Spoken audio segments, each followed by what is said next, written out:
We're still in Numbers 13. Well, really, no. Let's go into chapter 14 about the spies, and we've thought about the ones that looked at the giants and felt like grasshoppers. But let's have a look at the different report that Joshua and Caleb bring, because the report that the other 10 spies bring has a terrible effect on the church congregation. If you notice in verse 2 and 3 and even 4 of chapter 14, they say, look, we wish we died in the land of Egypt, and the Lord's only brought us out here to kill us.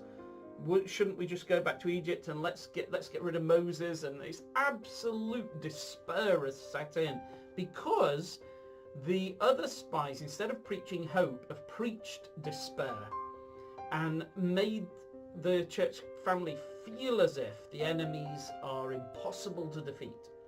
And we feel the warning of that. If we are talking up our enemies, that can destroy the heart of our church family. We mustn't do that. Our job is to hold up the hope that is before us, so that we can manage the current moment.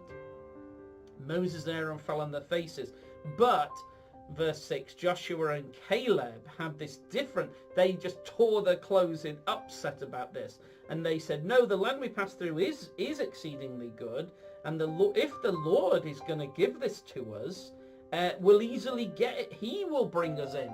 Notice the emphasis is on, if the Lord has promised this, he will bring us in. It's his problem, not our problem.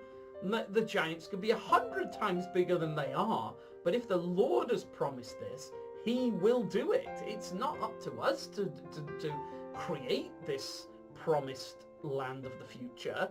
He's promised it, not us.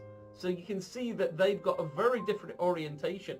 They're not now really focusing on the giants. They're focusing on the one who gave them this promise, who set this hope in front of them. That's who they need to focus on, not the enemies.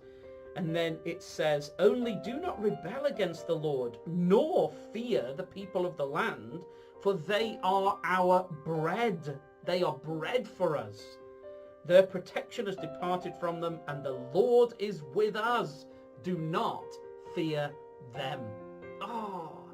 This is one of the best verses in the whole of the book of Numbers.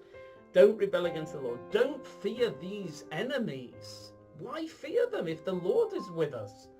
And I love that phrase, they are bread for us. They are our bread. So that the enemies, far from taking life from us, they'll even give us life, because confronting them and overcoming them will make us stronger.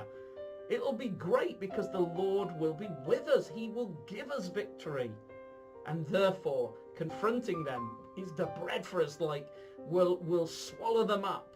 These difficulties that the others think will eat us, it will be the other way around. We will be strengthened by overcoming them. And there's, it's such a great confidence. And their protection has departed from them. So that the Joshua and Caleb, because they are looking at the Lord who promised the land, promised them that future, they look at these giants and don't see how big they are, but how weak they are. They don't have the Lord on their side. Whatever protections they've got are gone because the Lord is coming. He stripped them of their protection.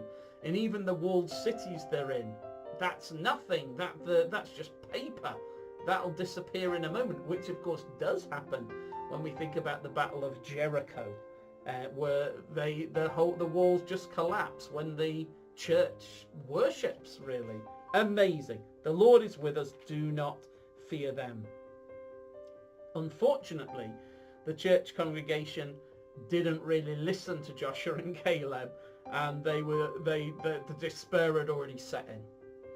But what the message for us to take away from this is, if we think of the Lord as a little grasshopper, as powerless and can't deliver on his promises, then all our enemies will seem like impossible giants that we cannot ever overcome. But if we say it the other way around and we see the Lord as the ultimate giant and champion, full of almighty power, then all our enemies, all our problems, they're like grasshoppers. Their protection is gone, their strength is gone. Caleb and Joshua had a big view of Jesus, the commander of the Lord's armies, and therefore they didn't fear at all the enemies and problems and opposition. Let's be like Caleb and Joshua, not like the 10 unbelieving spies.